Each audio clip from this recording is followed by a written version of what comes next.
cotton fields stretch endlessly under Georgia's brutal August sun, row after row of white bolls ready for harvest.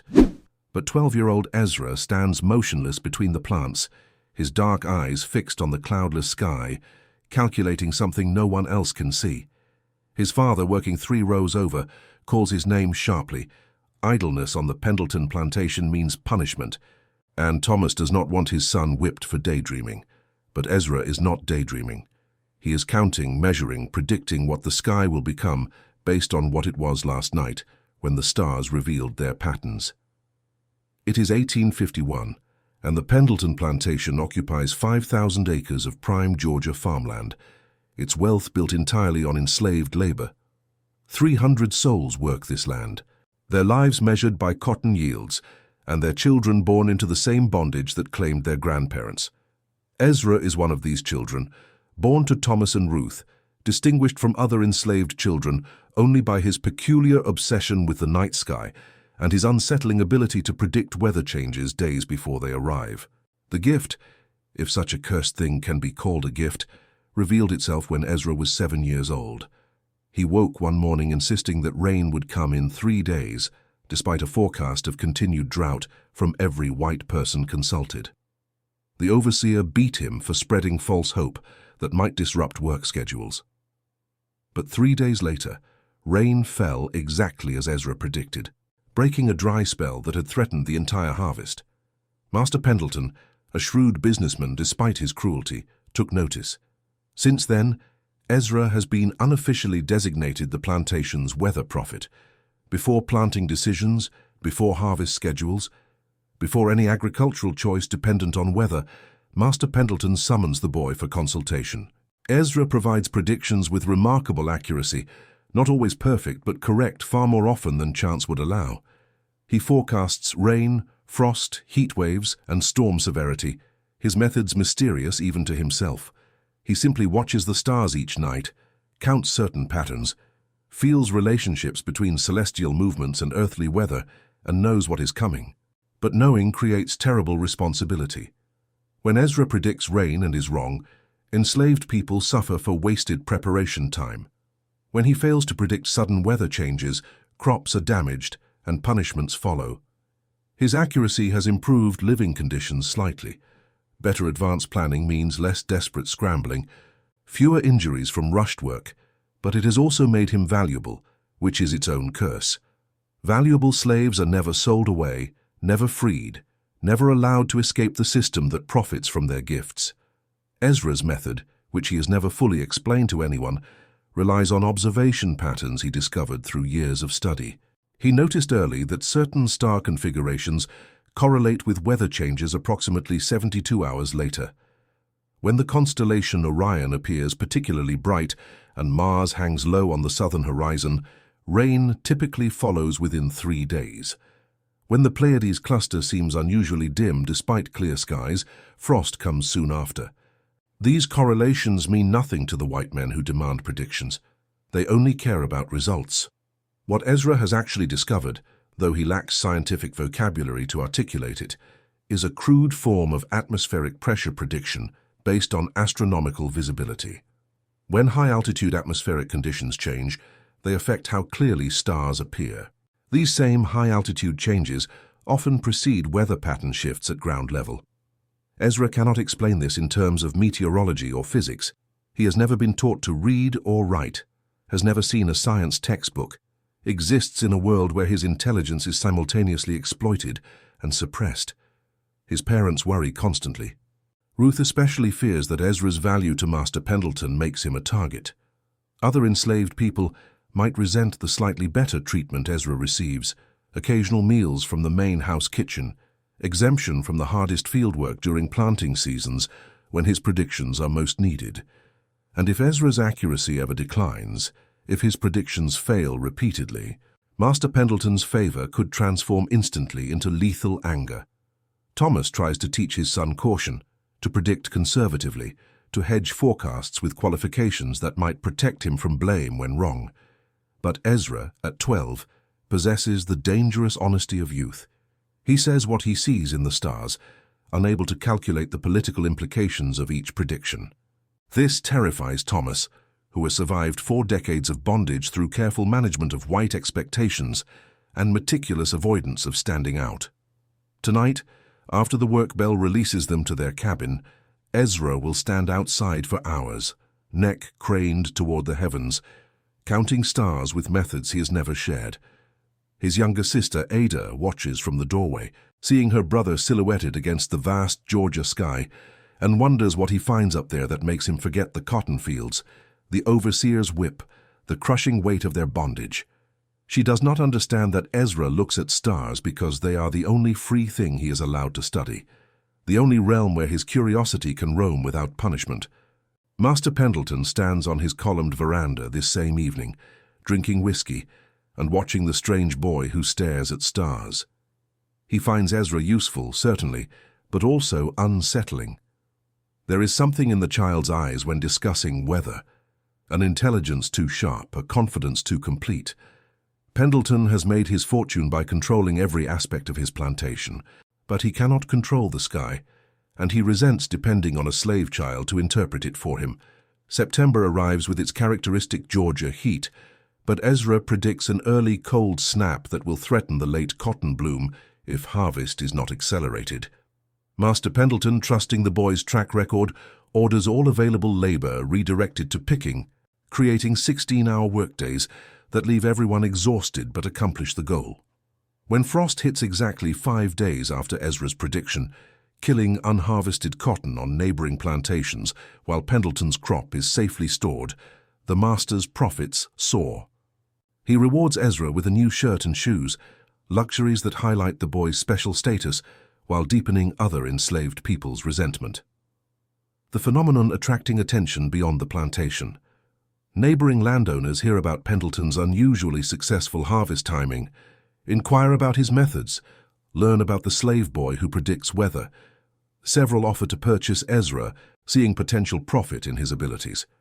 Pendleton refuses all offers, understanding he has acquired something genuinely rare, but the attention makes Ezra's position more precarious. His value has increased, but so has the scrutiny on his predictions. Ezra has begun keeping mental records of his observations, creating what amounts to a personal meteorological database. He notes which star patterns correlate with which weather outcomes, tracks seasonal variations, attempts to understand deeper principles underlying the relationships he has discovered. This intellectual work happens entirely in his head. He cannot read or write, possesses no instruments beyond his eyes, and must remember everything without external aids. His mind has developed extraordinary capacity for pattern recognition and data retention, capabilities that would astound scientists if anyone in the scientific community knew he existed. But mental records have limitations. Ezra sometimes confuses similar patterns from different seasons, mistakes one constellation's configuration for another, or simply forgets details from months earlier. His prediction accuracy, while impressive, hovers around 70%, good enough to be valuable but imperfect enough to create occasional failures. Each failed prediction brings consequences. The overseers punish him mildly, understanding his overall value. But other enslaved people suffer from disrupted work schedules based on incorrect forecasts. In October, Ezra faces his most significant challenge yet. Master Pendleton must decide whether to plant a late season of turnips, which could provide valuable food stores for winter, but requires gambling on weather conditions. If hard frost comes early, the investment in seeds, labor, and time will be wasted. Pendleton summons Ezra, demands a definitive prediction about frost timing. Ezra studies the stars for 3 consecutive nights, feels uncertain about what he sees, but finally predicts that hard frost will hold off until late November, providing adequate growing time. Pendleton plants the turnips, committing significant resources to the gamble. Other plantation owners, hearing about this decision, consider Pendleton foolishly optimistic. Early frost has been common the past several years, but Ezra's prediction holds. Frost delays until November 28th, allowing the turnip crop to mature fully. Pendleton harvests abundant food stores that will feed his enslaved workforce through winter at minimal cost, saving thousands of dollars compared to purchasing food. His profit from trusting Ezra's forecast is substantial and widely noted. This success brings unwanted attention. A Charleston newspaper, learning about the weather Negro whose predictions guide a successful plantation, sends a reporter to interview Pendleton. The resulting article treats Ezra as a curious phenomenon, like a dog that performs tricks, interesting but not quite human. The piece describes Pendleton's business acumen in exploiting this unusual resource, but never interviews Ezra himself or considers his intelligence genuine. Ezra reads about himself. A kindly overseer's wife reads the article aloud to her husband within Ezra's hearing and feels strange mixture of pride and rage at being reduced to a curiosity. The article reaches unexpected audiences. A professor of natural philosophy at the University of Georgia, Dr. Edmund Whitfield, reads about Ezra with scientific interest. Whitfield has studied meteorology, understands that atmospheric conditions can sometimes be inferred from astronomical observations, though the mechanisms are poorly understood, even in 1851. The idea that an uneducated slave child has independently discovered principles that elude trained scientists fascinates him. He writes to Pendleton, requesting permission to study Ezra's methods. Pendleton, seeing opportunity for prestige and possibly profit, agrees to host Whitfield for a week-long visit. The professor arrives in late November, carrying telescopes, barometers, and notebooks, equipped to document Ezra's techniques. This visit will change Ezra's life, though not in ways anyone anticipates. For the first time, the boy will encounter someone who treats his intelligence as genuine rather than merely useful, who asks questions about his reasoning rather than simply demanding predictions. Ezra feels terror and excitement in equal measure as he prepares to explain his methods to an educated white man. Part of him fears that articulating his knowledge will somehow diminish it, that exposing his techniques to scientific scrutiny will reveal them as simple tricks rather than genuine insight. Another part hungers desperately for validation, for someone to acknowledge that what he does requires real intelligence. The night before Whitfield's arrival, Ezra stands in the familiar darkness, counting stars and wondering whether this professor will see him as a person or just another interesting phenomenon to study and forget. Dr. Edmund Whitfield arrives at the Pendleton plantation on a cold November morning, his carriage loaded with scientific instruments that fascinate and intimidate Ezra.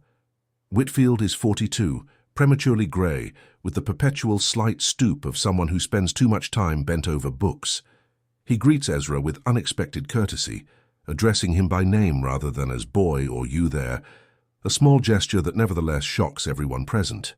Master Pendleton watches this interaction warily, uncomfortable with anyone treating his property as though it possesses personhood. The first evening's observation session establishes an unexpected dynamic. Whitfield sets up his telescope in the plantation yard, invites Ezra to look through it, and begins asking questions about what the boy sees. Ezra, overwhelmed by his first glimpse of magnified celestial objects, struggles to articulate observations he has previously made with naked eye alone. Whitfield demonstrates patience, reformulating questions, providing vocabulary for concepts Ezra understands intuitively but cannot name. They discuss Jupiter's moons, which Ezra has never consciously noticed, but which Whitfield insists are significant, and the varying brightness of Mars across seasons. What emerges over 3 nights of intensive observation is that Ezra's predictive method combines accurate observation with somewhat superstitious interpretation. His core insight is valid. Certain atmospheric conditions that precede weather changes also affect stellar visibility and celestial body brightness. But Ezra has attributed predictive power to some celestial phenomena that are actually unrelated to weather, succeeding through those correlations by chance rather than causation. Whitfield gently corrects these misconceptions while praising the genuine scientific reasoning underlying much of Ezra's work. The professor documents everything meticulously. He records Ezra's descriptions of star patterns, attempts to correlate them with barometric pressure readings from his instruments, maps the boy's observational techniques onto known meteorological principles. What Whitfield discovers is simultaneously impressive and tragic. Ezra has independently developed crude but functional methods for predicting weather based on atmospheric transparency and celestial brightness variation, techniques that overlap significantly with emerging scientific approaches.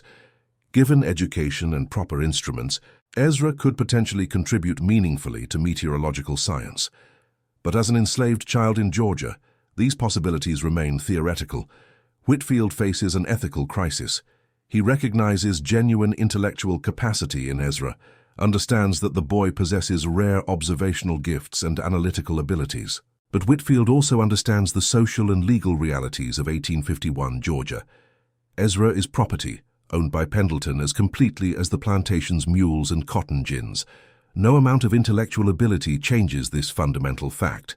Whitfield considers various interventions, offering to purchase Ezra's freedom, proposing educational arrangements, even contemplating helping the boy escape. But each option carries practical obstacles and moral complications. On the fourth night, away from other ears, Whitfield speaks honestly with Ezra about what he has learned. He explains in accessible terms how atmospheric conditions affect both weather and astronomical visibility, validating Ezra's core insights while clarifying the underlying mechanisms. He tells Ezra that his methods, refined and properly documented, could represent genuine contributions to scientific understanding. He also tells Ezra, with obvious discomfort, that the scientific community will never recognize work produced by an enslaved person, that any papers Whitfield might write based on Ezra's techniques will credit Whitfield alone, because crediting a slave would make the research unpublishable. Ezra listens without visible emotion. At 12, he already understands that white men take credit for others' work, that his intelligence matters only insofar as it produces profit for Master Pendleton. Whitfield's honesty is almost refreshing in its directness. At least the professor acknowledges the injustice, rather than pretending it does not exist. But acknowledgement without action means little. Ezra asks whether Whitfield will help him learn to read and write, skills that might eventually enable some form of self-determination. Whitfield promises to try, though both understand Pendleton will likely refuse permission. The professor's final days at the plantation focus on teaching Ezra to use the barometer, explaining how atmospheric pressure relates to weather patterns. This training proves valuable. Combining his observational techniques with actual pressure measurements significantly improves Ezra's prediction accuracy. Whitfield leaves behind a simple barometer as a gift, though Master Pendleton appropriates it immediately, allowing Ezra access only under supervision. The professor departs with notebooks full of observations, promises to correspond with Pendleton about Ezra's development, and profound guilt about leaving the boy in bondage. After Whitfield's departure, Ezra finds that his perspective has shifted. The professor's visit revealed both possibilities and limitations. Ezra now understands the scientific principles underlying his predictions, can articulate his methods more precisely, and possesses slightly better tools. But he also understands more clearly how completely the system constrains him. His intelligence, no matter how developed, cannot overcome the fundamental fact of his enslavement. The stars that once represented freedom, the only thing he could study without restriction, now remind him of how much knowledge exists beyond his reach. Master Pendleton, meanwhile, calculates how to monetize Ezra's increased capabilities. With improved accuracy from barometric measurements, the boy's predictions become even more valuable. Pendleton begins charging neighboring plantation owners for weather consultations, creating a new profit stream from Ezra's abilities. The boy who counts stars has become a commodity generating passive income, his intelligence transformed into just another cash crop, extracted from enslaved labor. Winter 1851 brings unusual weather patterns that test Ezra's abilities to their limits. A series of unpredictable cold fronts sweep through Georgia, creating conditions that defy his established correlations between celestial observations and weather outcomes. His prediction accuracy drops below 60% for the first time, causing Master Pendleton considerable anxiety. The neighboring plantation owners who have been paying for consultations complain about inaccurate forecasts, threatening Pendleton's new income stream. The overseer suggests that Ezra is becoming lazy or deliberately providing false information, an accusation that terrifies the boy and his parents. The truth is more complex and beyond Ezra's ability to articulate without proper scientific training. The winter of 1851 to 1852 sees unusual jet stream patterns, that create weather conditions disconnected from the local atmospheric indicators Ezra has learned to read. His observational methods work well for predicting typical weather patterns, but fail when larger-scale climatic anomalies occur. Without understanding of high-altitude wind patterns, ocean temperature influences, and continental weather systems, Ezra cannot account for these unusual conditions. He is working with incomplete information, trying to predict complex systems using tools adequate for simple patterns but insufficient for anomalies. Master Pendleton, facing both financial loss and embarrassment, pressures Ezra to improve his accuracy. He provides access to the barometer at all hours, demands detailed explanations for each prediction, and threatens punishment for continued failures. Ezra, terrified and uncertain, begins hedging his forecasts with qualifications: possible rain rather than definite rain, chance of frost rather than certain frost. This hedging protects him from blame when wrong, but also reduces the prediction's practical value. Pendleton grows increasingly frustrated with answers that sound increasingly like guesswork. In January, crisis arrives in the form of a major freeze that Ezra fails to predict. The temperature drops suddenly overnight, killing livestock, damaging buildings, and creating severe hardship for everyone on the plantation. Ezra had predicted cold weather, but missed the freeze's severity and timing entirely. The failure costs Pendleton thousands of dollars in losses and destroys his reputation among neighboring plantation owners who trusted his slave boy's forecasts. The overseer demands permission to whip Ezra severely as punishment and deterrent. Pendleton, in cold rage, agrees. The whipping is brutal. 20 lashes delivered in the plantation yard with all enslaved people forced to watch. Ezra's father holds his mother as she sobs, unable to intervene without making things worse.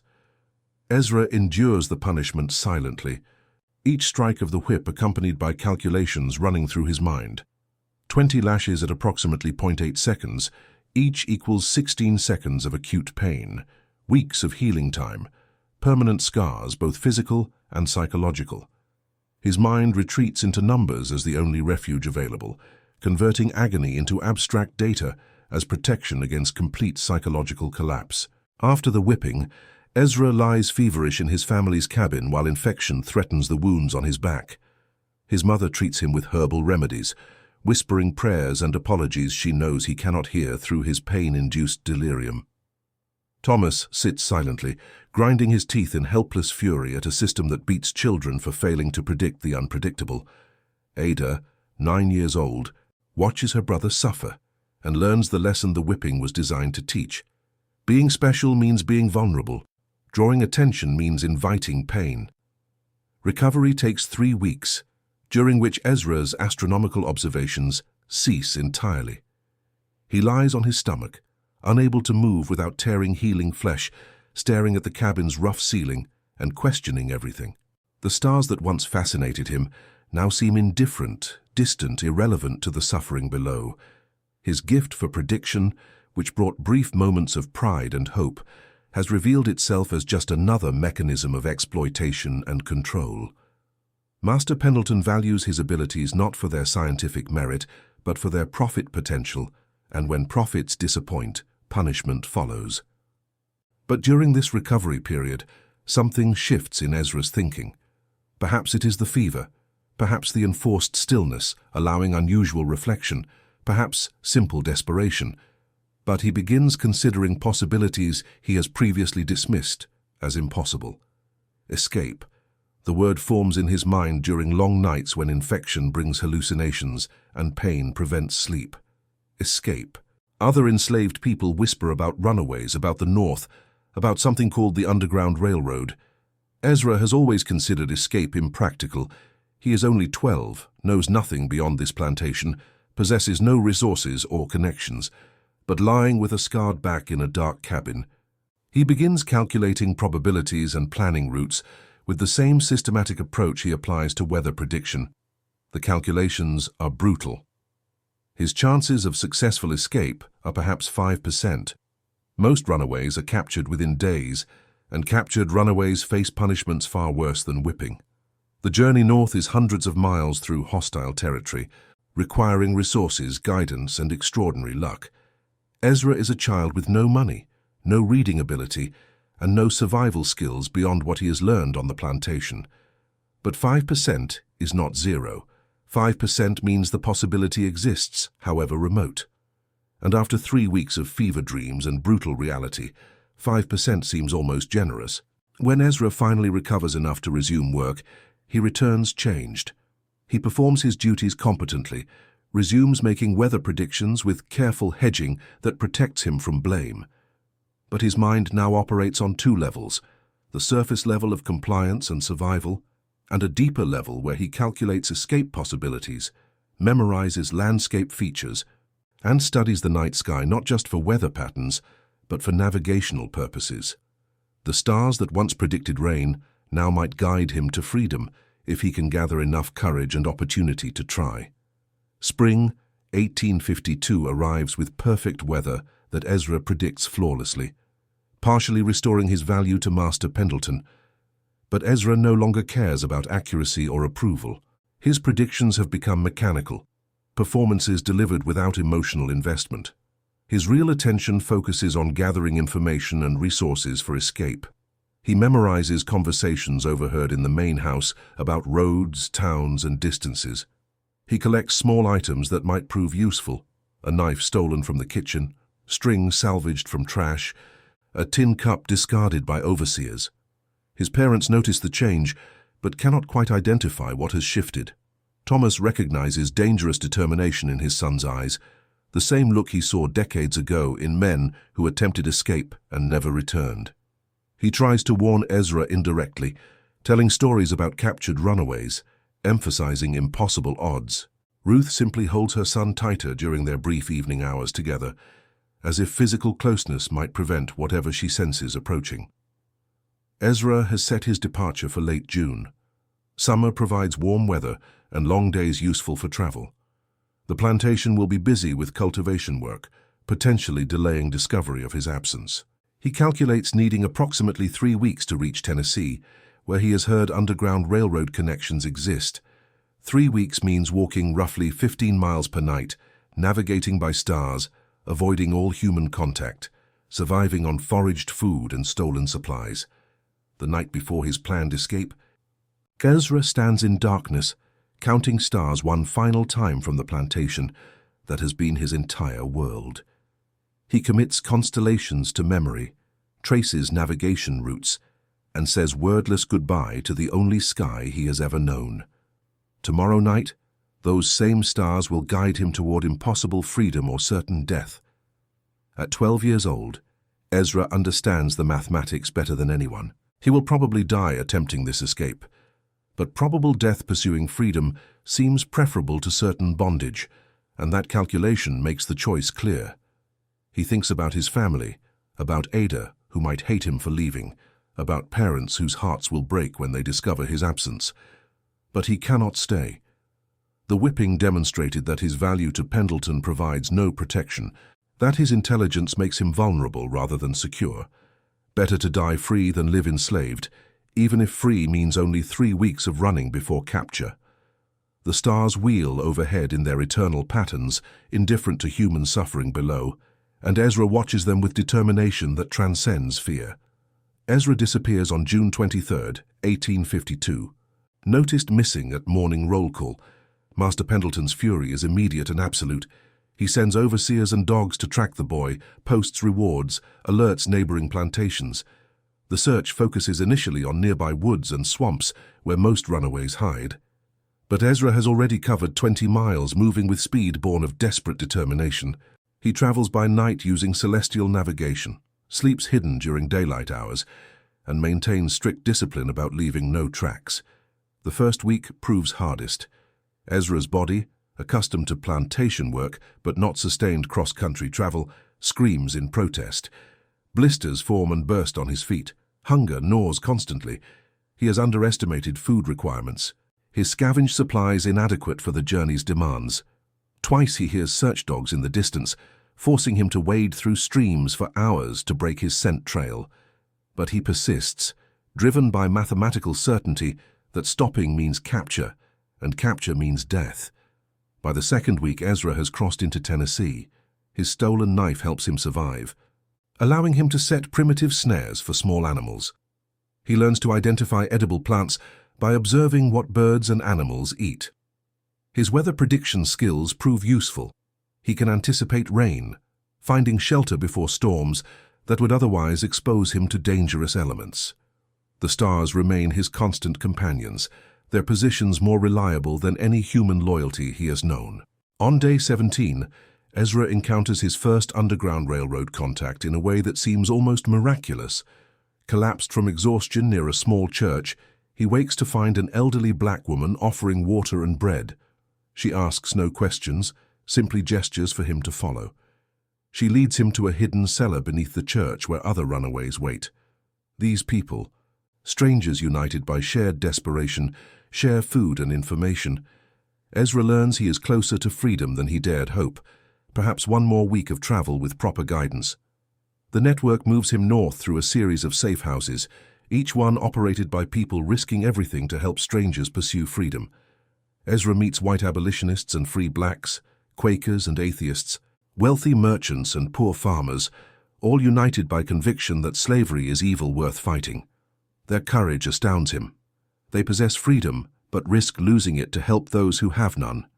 He promises himself that if he survives, if he reaches freedom, he will spend his life helping others make this same impossible journey. Ezra crosses into Ohio on July 19th, 27 days after leaving the Pendleton plantation. The moment he steps across that border represents transformation so profound he literally stops walking, overcome by the realization he is free. Not legally, perhaps. The Fugitive Slave Act means he can still be captured and returned south, but functionally free in ways he has never been. No one owns him here. His body belongs to himself. His future contains possibilities beyond enslavement and eventual death in Georgia cotton fields. Cincinnati becomes his first real destination. The city's free black community takes him in, provides shelter and food, while he recovers from the journey's physical toll. An abolitionist society connected with the Underground Railroad helps establish basic documentation, claiming Ezra was born free in Ohio. The papers are forgeries, but they provide essential protection against slave catchers who patrol border states hunting runaways.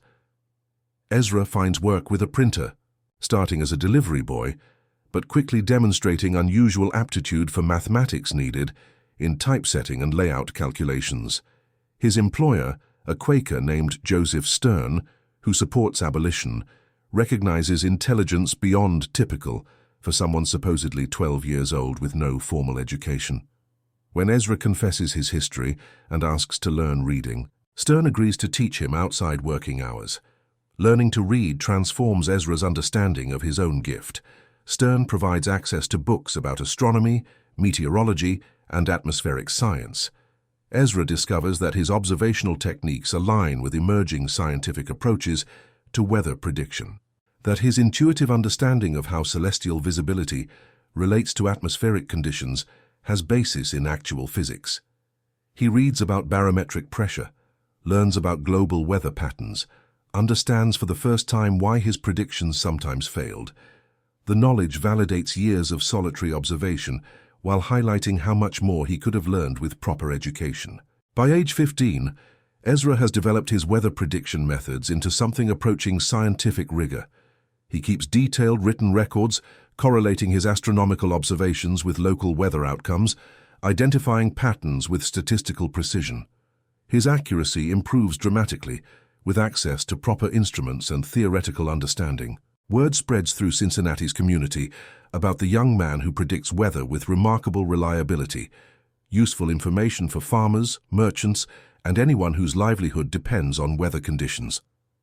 Ezra begins publishing his predictions in a small weekly newsletter, initially distributed free through abolitionist networks.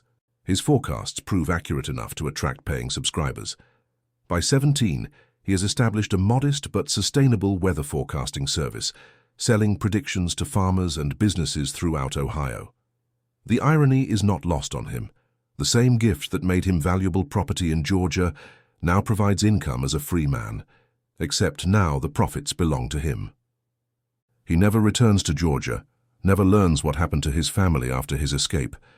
The pain of that separation never fully heals, but Ezra channels it into purpose. He helps fund Underground Railroad operations, using profits from his forecasting service to support others seeking freedom. Every person he helps escape feels like partial redemption for the family he left behind. Ezra Washington, he chose that surname himself after reaching freedom, lives until 1897, dying at age 58 from complications of pneumonia.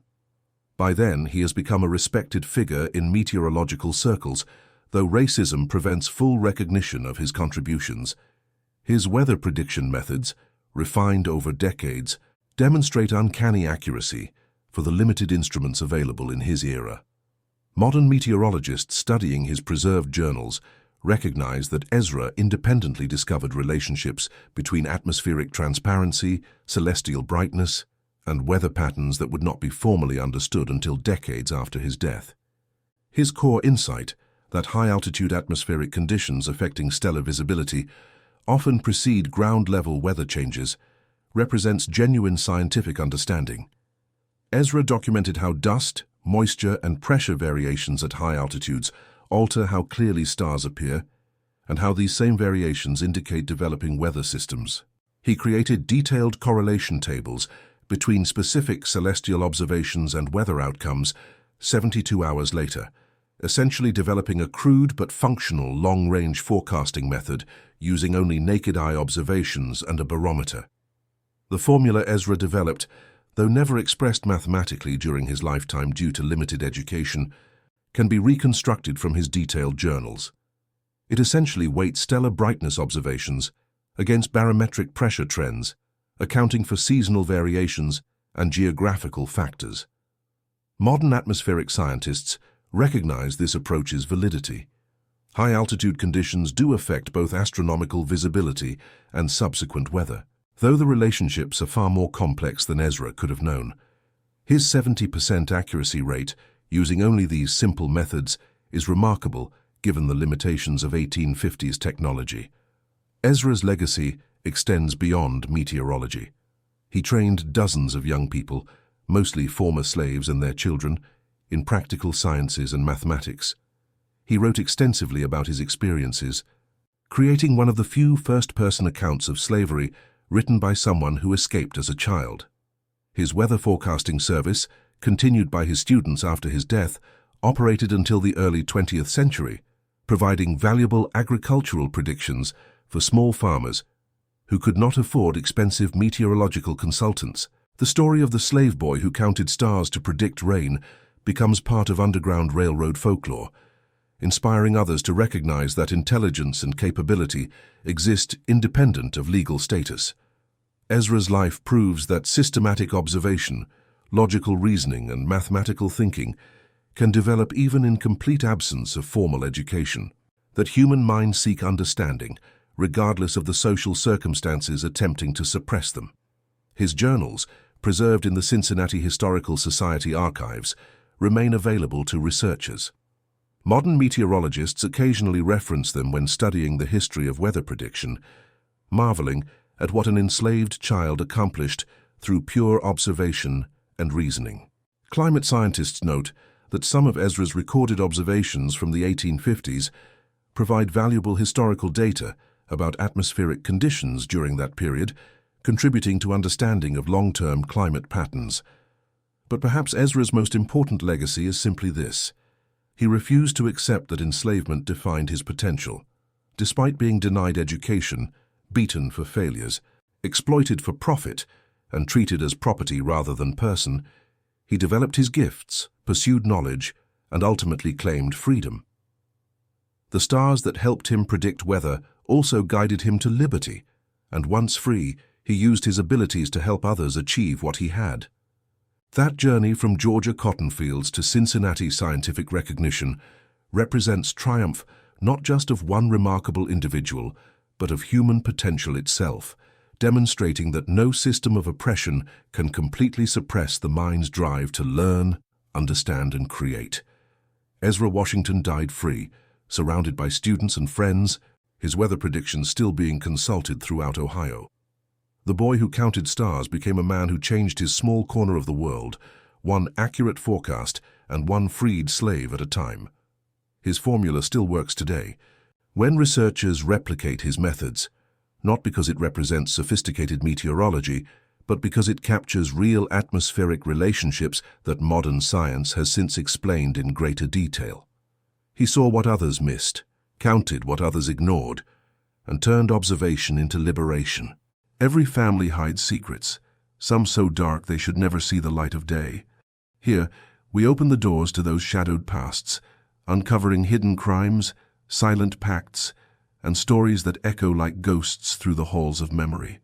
If you've made it this far, it means you also carry that forbidden curiosity. So don't hesitate. Subscribe to the channel now, turn on the bell, and follow our next revelations. Because every day, new secrets emerge, and only those who dare to face the truth remain to hear them.